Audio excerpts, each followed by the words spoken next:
금일 특징주로 유한양행 한번 보겠습니다. 오늘 긍정적인 소식이 나오면서 일단 갭상승으로 출발했다가 아무래도 이제 이게 대형주잖아요. 그러니까 보통 중소형주 같은 경우에는 호재가 나오면서 막 연속적으로 급등하는 경우도 많긴 한데 대형주 같은 경우에는 호재성 기사가 나왔을 때 일단 상승을 하게 되면 그 상방에 대한 매물 압박이 생각보다 꽤 심한 부분이 있긴 있어요. 그래서 그런 부분들이 어떻게 보면은 대형주 매매에 조금 이제 아쉬운 부분 그럴 수도 있는데 뭐 상대적인 안정성이 있는 건 사실이니까 뭐 대형주 중소형주 중에 뭐가 더 우위에 있다 할 수는 없습니다.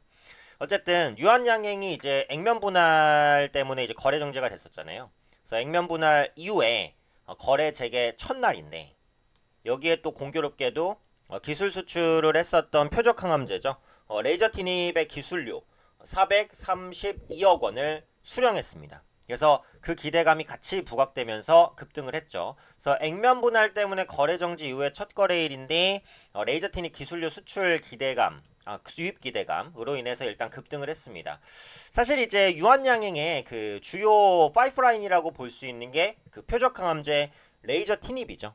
제가 전에 유한양행을 말씀드릴 때도 이 부분에 대해서 간단하게 설명을 드린 적이 있고 이 유한양행은 그 얀센 바이오테크의 기술 수출한 이 레이저 티닙에 대한 기술료로 3,500만 달러를 수령했습니다.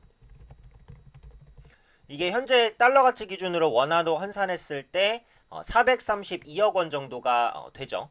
그래서 수령할 예정이라고 공시를 했고요. 이번 기술료는 그 레이저 티닙의 병용요법 개발 진행에 따른 첫 번째 단계별 성과 보수입니다. 마일스톤이라고 볼 수 있죠.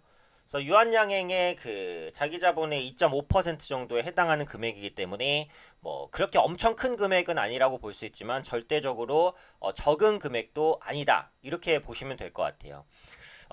보통 이제 그 기술 수출이 진행이 됐을 때는 단계적 기술료 유입이 진행이 됩니다. 그래서 이 기술료 유입이라는 게 뭐 한 번에 진행되는 경우도 있기는 한데 최근에 진행되는 기술 수출을 보시면은 그 개발 진행에 따라서 단계적으로 기술료를 받아요. 그러니까 꾸준하게 이제 지급을 받는다라는 부분이거든요. 어, 그래서 유한양행 쪽에서 이제 그 밝힌 부분은 이렇습니다. 그러니까 추가적인 임상 시험이라든지 뭐 상업화 미실현 시에 기술 이전 계약 종료 가능성도 있다라는 부분이에요. 이거는 어떻게 보면 리스크죠. 네. 기술 이전 종료 가능성이 있다라는 건 리스크입니다. 하지만 중요한 게 뭐냐면 계약 종료에 따른 단계적 기술료에 대한 반환 의무는 없다라는 거예요. 그러니까 결국은 이 3,500만 원에 대해서 3,500만 달러에 대해서는 반환 의무는 없다라는 거예요. 그렇다면 뭐죠? 유한양행이 그대로 수익으로 인식하면 되는 부분이라는 거죠. 그렇죠? 그래서 2018년 말 정도에 이제 얀센에 1억 4천억 규모로 레이저 티닙 기술을 수출했었어요. 그래서 이 레이저 티닙은 그 폐암 돌연변이 유전자를 표적해서 암세포를 사멸시키는 효과를 갖는 약물입니다. 그래서 항암제 중에서도 표적 항암제는 말 그대로 이제 암세포를 표적적으로 암세포만 핀셋처럼 찍어서 이제 사멸시키든 억제시키든 한 게 이제 표적 항암제예요. 그 대표적인 그 상업화 기술이 레이저 티닙이었고 이번에 단계적 기술료가 일단 유입이 된 겁니다.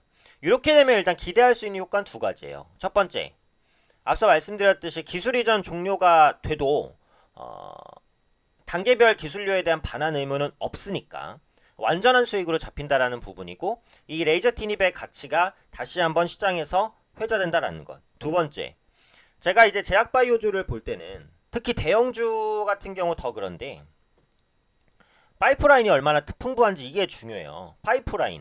파이프라인이라는 것은 향후 신약으로 개발 가능성이 있는 후보 물질이라는 거죠. 파이프라인 상태로는 사실상은 그 큰 수익 효과를 거두진 못합니다만 파이프라인을 많이 가지고 있어야 향후 그걸 통해서 신약을 개발했을 때 그 신약으로 수익을 볼 수 있는 가능성이 열리는 거니까 파이프라인은 그만큼 어때요? 굉장히 중요하다라고 볼 수 있겠죠. 그래서 국내 대형사 중에 파이프라인이 풍부한 업체가 한미약품, 유한양행 이런 업체들이 이제 대표적이거든요. 그래서 유한양이 가지고 있는 다른 파이프라인도 당연히 같이 부각이 됩니다. 증권사에서 나오는 리포트를 보시면 한미약품이나 유한양행 같은 대형사 같은 경우 어떤 파이프라인이 어떤 단계로 진행되고 있는지, 임상 1상인지 2상인지 3상인지 이런 부분들이 자세하게 설명된 리포트들이 있어요. 그런 부분들을 보시고 향후 유한양행이 이런 파이프라인을 가지고 요 임상에 진입하는 시기가 이 정도구나. 그럼 요때쯤에는 주가의 모멘텀이 될 수도 있겠구나. 이렇게 이제 상상을 하시면서 매매를 해보시는 것도 제약바이오주 매매를 하시는데 충분히 도움이 되실 거라고 생각합니다. 어쨌든 오늘은 이제 익명 분할 후 거래 재개 첫날이라서 급등을 거래가 재개가 됐는데 기술료 유입 이슈로 인해서 급등은 일단 했어요. 근데 상승을 지키지 못하고 일단은 차익 매물이 조금 반영이 되고 있는 상황이에요. 대형주기 때문에 그런 부분도 일단은 있고요. 그래서 이런 부분들을 봤을 때는 기술적으로는 일단 추가적으로 조금 더 눌림이 나올 수 있습니다. 그래서 앞으로 대형 제약사가 어떤 파이프라인을 가지고 있고 어떤 파이프라인이 어떤 임상 단계로 진입하는지 이런 부분들을 체크해 보시는 것도 매매에 있어서 충분히 힌트가 될 수 있는 부분이다. 이렇게 말씀드리겠습니다.